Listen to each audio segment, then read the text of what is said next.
আমি ফিরে এসেছি বন্ধুরা, আবার অনেক দিন পর ভিডিও দিচ্ছি। কিন্তু আমি এতদিন পর ভিডিও দিলাম আর একটা ইন্টারেস্টিং ভিডিও দেবো না, সেটা তো হয় না। তাই তোমাদের মন রাখার জন্যে আমি একটা মজাদার ভিডিও বানিয়েছি।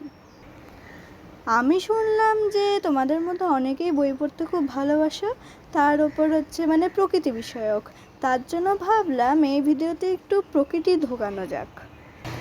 আচ্ছা, মনে আছে ক্লাস 6-এ হচ্ছে আমরা একটা গল্প পড়েছিলাম, কুমড়ে পোকার বাসাবাড়ি? সেটা কার লেখা বলো তো? গোপালচন্দ্র ভট্টাচার্যের। এবার বলো, তিনি একজন কে ছিলেন? তিনি ছিলেন একজন আচরণ বিজ্ঞানী, বাঙালি ছিলেন। আমাদের পরিবেশে যে কত রকমের কীটপতঙ্গ আছে, তাদের আচার আচরণ সব খুঁটিয়ে দেখতেন। সেগুলো নিয়ে একটা বিখ্যাত বইও তিনি লিখেছিলেন, সেটা হলো বাংলার কীটপতঙ্গ। আচ্ছা, তার গল্পগুলোর তো কিছুটা অংশ শুনতে তো তোমাদের একটু কৌতূহল হচ্ছে না? সেজন্যই ভিডিওটা তোমাদের জন্য আমি একটা আকর্ষণীয় গল্পের অংশ তোমাদের সামনে তুলে ধরছি। আশা করি তোমাদের ভালো লাগবে। তাহলে চলো শুরু করা যাক। একদিন সকাল 9টা, 9:30টার সময় পল্লী অঞ্চলের রাস্তা দিয়ে চলেছি। সকাল থেকেই শিশির বিন্দুর মতো গুড়ি গুড়ি বৃষ্টি পড়ছিল। কিছু দূর অগ্রসর হতেই রাস্তার একপাশে পরিষ্কার স্থানেই একটা সুপারি গাছের ওপর নজর পড়ল।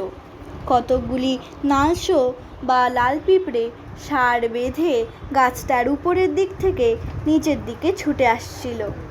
অবশ্য 2-4টে পিঁপড়ে উপরের দিকে উঠছিল। নালশোরা সাধারণত গাছের উপরেই চলাফেরা করে, নেহাত প্রয়োজন না হলে মাটিতে বা নিচু জায়গায় বড় একটা নামতে চায় না। তাছাড়া সুপারি গাছের উপর এদের সাধারণত দেখতে পাওয়া যায় না। কাজেই ব্যাপারটা কি দেখবার জন্যে কৌতূহল হলো। কাছে গিয়ে দেখলাম গাছটার এক পাশে মাটি থেকে প্রায় 1 ফুট উপরে কালো রঙের একদল খুদে পিঁপড়ে ছোট্ট একটা গুবরে পোকাকে আক্রমণ করে নিচে নামবার জন্যে তার ঠ্যাং ধরে প্রাণপণে টানাটানি করছে। উপর দিক থেকে আবার 5-6টা নালশো তার সামনে 2টা পা ও ঘাড় ধরে এমনভাবে টান হয়ে রয়েছে যেন আর একটু হলেই ছিঁড়ে যাবে। গুবরে পোকাটার কাছ থেকে নিচের দিকে গাছটার গোড়ার উপর এখানে সেখানে আরও অসংখ্য খুদে পিঁপড়ে ইতস্তত ঘোরাঘুরি করছিল। সুপারি গাছটা প্রকাণ্ড একটা আম গাছের ওপর হেলে পড়েছিল। আম গাছটাতেই ছিল নালশোদের বাসা। সেখান থেকে সুপারি গাছটার ওপর দিয়ে 2-1টা টহলদার পিঁপড়ে নিচের অবস্থা তদারক করতে আসায় হয়তো শিকারটা নজরে পড়ে যায়। তার ফলেই খুব সম্ভব উভয় দলেই শক্তি পরীক্ষা চলেছে। লক্ষণ দেখে বোধ হলো খুদেরাই প্রথম শিকারটাকে আক্রমণ করে তাকে অনেকটা কাবু করে এনেছিল। তারপর এসেছে এই নালশোর দল।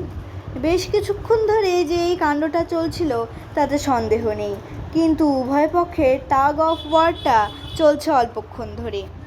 এদিকে ওদিকে 2-4টা খাড়া পাহারা মোতায়েন করেছে মাত্র। এই পাহারাদার শান্ত্রীরা সুর উঁচিয়ে মুখ হা করে নিশ্চলভাবে অপর পক্ষের গতিবিধির দিকে লক্ষ্য রেখেছে। পূর্বের অভিজ্ঞতা থেকে বুঝতে বাকি রইল না যে শীঘ্রই একটা গুরুতর পরিস্থিতির উদ্ভব হবে।